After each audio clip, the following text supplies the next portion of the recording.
Bonhoeffer is inspired by the life of theologian and anti-Nazi dissident Dietrich Bonhoeffer, and the director of the film, Todd Komarnicki, is in the studio, fresh from the screening last night. Good morning to you, and you're very welcome. I don't think fresh would be the word that I would use. But yes, it was a spectacular night last night. Limerick knows how to throw a party.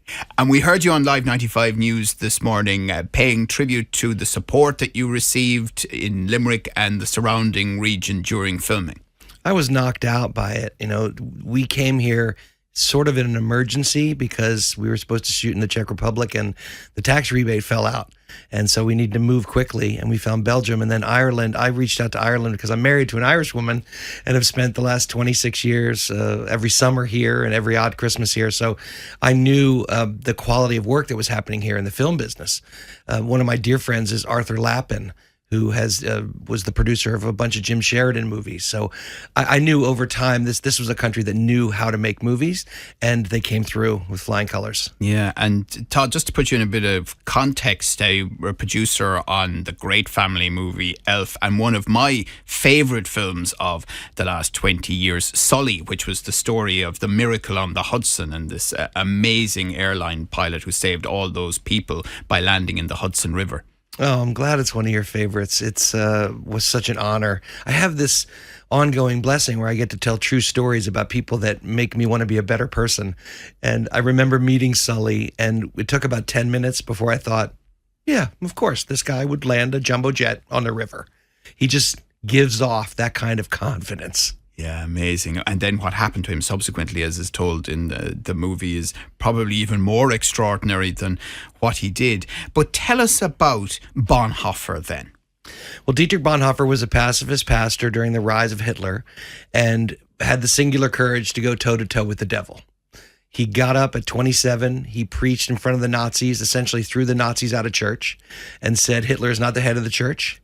And the church is a place of love and peace and not a place of power.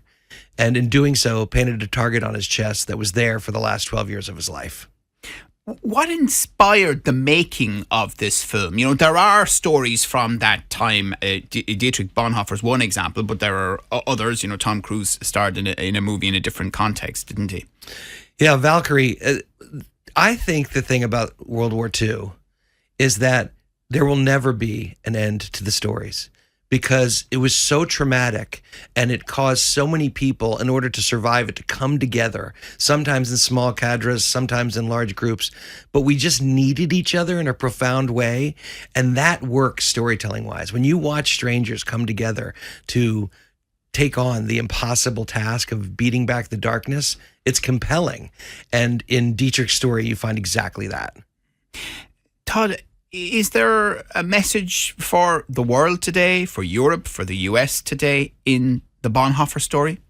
100%. The timing, which was not mine, could not have been better for this story, because with this rise of the far right across the globe and this creeping fascism that's happening in America and the weaponization of religion to bludgeon and control people when the message of Jesus is actually the total opposite. This is the moment to stand up, be counted, fight for the marginalized, remember that we need each other. And I'm confident, even though this is an awful time at the moment, if you're doom scrolling, I'm confident that the one undefeated weapon in the history of the world is love. And I'm leaning into that. I'm trusting that our fellow human beings will catch that fire and spread it.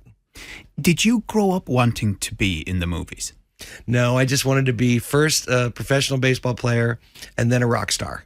And so my story is that at 29, living in New York, I still had a band, and we played on the Lower East Side. And afterwards, we're loading up the van, and the club promoter came out, and he gave myself and my band members the total take for the night.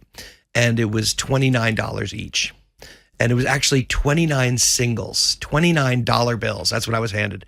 And I went home that night to my apartment, and I checked my mailbox, and in the box was a check for a screenwriting job I'd done a few months earlier. And the check took care of the year. So I stood in my kitchen in my tiny apartment, and I held 29 single dollar bills in my left, which is kind of tough to do without spilling. And I held the check in the right and I said, okay, God, I will surrender the rock star status. And this is what you want me to do. And it's interesting you should mention baseball and your love for that, because we were looking for a family movie at home one Friday night recently and we went for Field of Dreams. And even though, there isn't great knowledge of baseball here, some of the great films, sporting films of the last 50 years were about baseball, weren't they? Yes, I love baseball. I find it magical. Having married an Irish woman who has to watch her son play Little League every weekend, she's still flummoxed. She couldn't give you 2 rules about baseball despite watching hours and hours of it. I know it's not an Irish sport, but in America, it holds a special place. What I love about baseball is it is kind of boring to watch, but it's really like life, because in most of baseball, when you're on the field, you're waiting for something to happen. And then suddenly, something really important will happen. You'll have to execute it at a high level, and then it goes back to nothing happening. And that is exactly what I find life like. Like, how many things do we really remember from our lives? A handful of line drives that were hit towards us, that shook us up, and we remember to the good or the bad. But much of it is just waiting.